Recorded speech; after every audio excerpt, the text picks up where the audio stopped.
기후라는 거 장기간의 평균 상태, 굉장히 오랜 기간 안정적으로 유지돼 왔던 건데 올라가는 쪽으로 이제 방향성을 완전히 잡고 너무 빠르게 이렇게 바뀌고 있으니까 지구 시스템이 작동하는 방식 자체가 바뀌니까 전에 못 보던 형태의 극단적인 기상이변 이런 것들이 막 속출하는 겁니다. 한파, 가뭄, 폭설, 폭염 앞으로 어마어마하게 커진다는 거예요.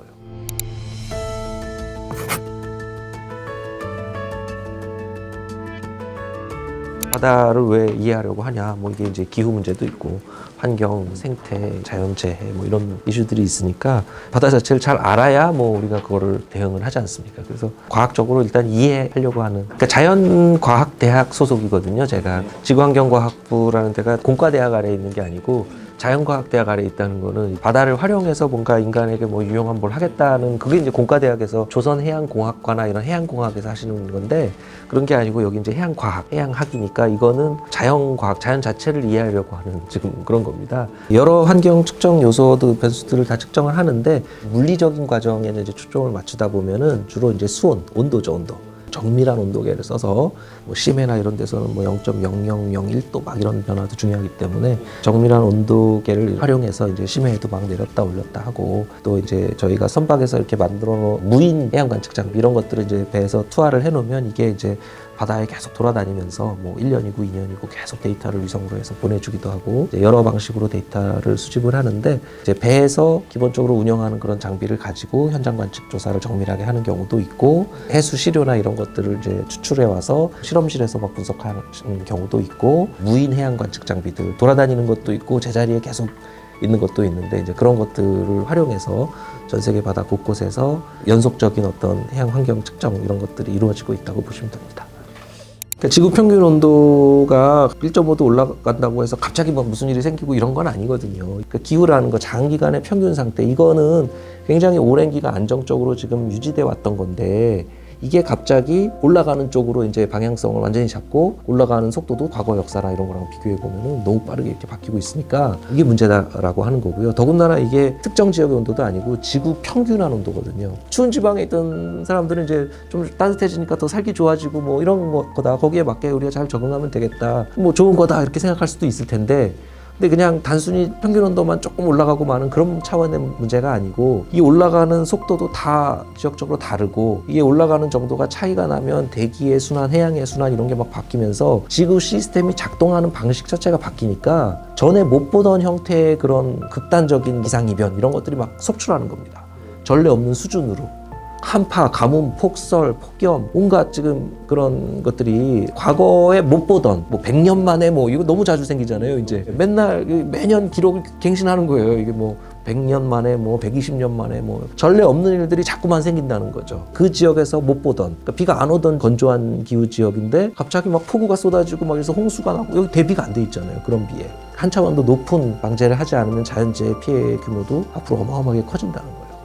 여러 가지 자연적으로 지구의 기후가 변해왔던 여러 다양한 원인들이 있는데, 그런 자연적인 요인만 가지고는 지금 나타나는 이런 빠른 지구 평균 온도 상승 이런 게 설명이 안 되거든요. 인간 활동, 즉 탄소 배출, 이게 문제가 돼서 이렇게 된 거니까 탄소 배출량을 빨리 줄여서 지금 올라가는 속도를 늦춰야 되겠다. 이거 늦추기 위해서 탄소 배출량을 줄이려면 사회적으로 여러 가지 감축하는 다양한 활동, 그리고 어느 나라만 줄인다고 되는 게 아니니까, 그러니까 국제적으로도 그런 거 탄소 국경 조정을 하자니, 아니면 무역이나 이런 데서도 탄소 배출할 때 많이 하고 만든 물건에 대해서는 그만큼 세금을 부여한다거나 또 이런 방법들을 자꾸 찾으려는 거죠. 그래서 100% 재생에너지로만 만든 이런 물건만 이제 그럼 납품 받겠다, 막 글로벌 기업들도 막 자발적으로 그런 거 기업들이 하는 거예요. 왜냐면 그렇게 해야 소비자들이 이걸 사주고 투자자들이 투자를 해주고 하니까 이제 사회가 아예 그 방향으로 다 바뀌는 거죠.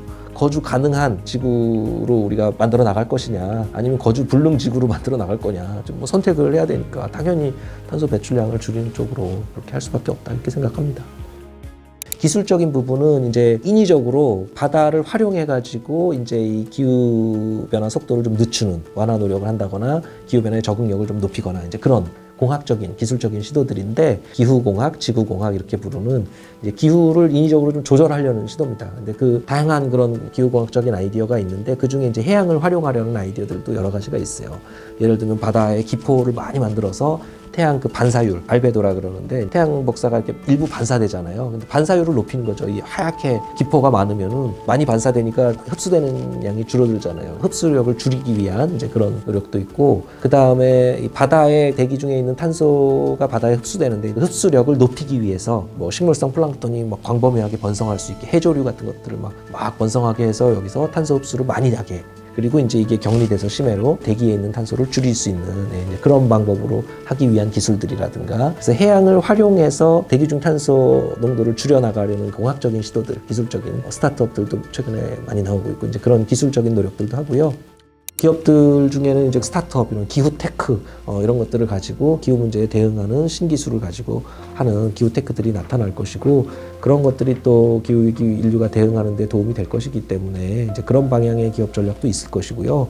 그렇지만 뭐 모든 기업들이 다 기후 뭐 이런 테크를 하는 건 아니잖아요. 그렇지만 모든 기업들이 산업 활동 과정에서 탄소 배출 뭐 이런 것들에는 다 관여가 되고, 근데 사회적인 정책적인 해법으로 그런 것들을 자꾸 못하게 하는 뭐 규제를 할 수밖에 없잖아요. 그리고 탄소 배출을 줄이면 인센티브도 주고 사회적으로 그렇게 될 수밖에 없고, 투자자들이나 소비자들이 거기에 또 점점 더 민감하기 때문에 결국 그런 ESG 이런 걸 하지 않을 수가 없는 거고, 글로벌 기업들이 특히 자발적으로 마리백 이런 거 막 하고 ESG 이런 거 해서 투자자나 소비자들로부터 기업의 이미지를 좋게 이렇게 하려는 그런 시도를 하는 거고요.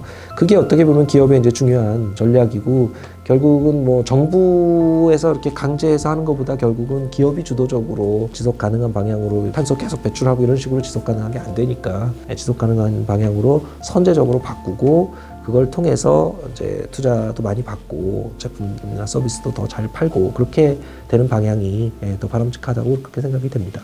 트럼프 대통령이 당선이 되고 상원 하원 다 미국은 지금 이제 공화당이 굉장히 이제 주도를 하면서 안티 ESG, 친화석 연료 이런 방향으로 정책을 하면서 많은 부분에서 그러니까 전 지구적으로 같이 국제적으로 이렇게 대응을 해야 되고, 또 개발도상국 취약한 이런 것들에는 선진국들이 지원도 해야 되고 하는데, 근데 미국 같은 나라가 이제 기후변화 협약도 탈퇴하고 이런 ESG 이런 것들도 막 반하는 이런 식으로 이제 가게 되면 걱정이 좀 되죠, 당연히. 해양 환경 관련해서도 이제 바다를 계속 모니터링하고 이런 관측하는 그런 것에 이제 미국에서 굉장히 주도적인 역할을 지금까지도 많이 해오고 있는 건데, 이제 예산을 줄이고 하면 바다를 과학적으로 잘 이해하고 진단하고 평가하고 뭐 예측하고 하려는 그런 노력들에도 이제 제동이 걸리고 다른 나라들의 부담이 그만큼 커지는 거니까 그런 부분도 생기는 것이고, 그래서 걱정은 되는데, 다행히 또 미국은 연방제 국가니까 연방 정부가 그렇다고 해서 모든 주 정부들이 막 그렇게 되는 건 아니다 보니까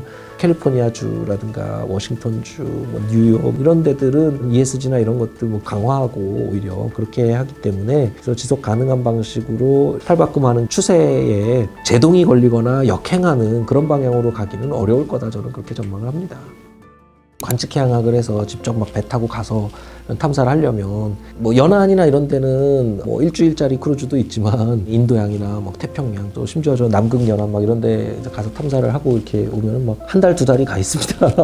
그러니까 오랜 시간 동안 그 배에서 육지가 이제 안 보이기 시작해서 망망대해에 딱 도달한 다음에는 한 달, 두 달 동안 반경 막 수백 킬로, 수천 킬로 이 주변에 아무 다른 배도 없고, 이 딱 배에 있는 이 탐사대에 딱 이 사람들 외에는 정말 아무도 없는 거잖아요.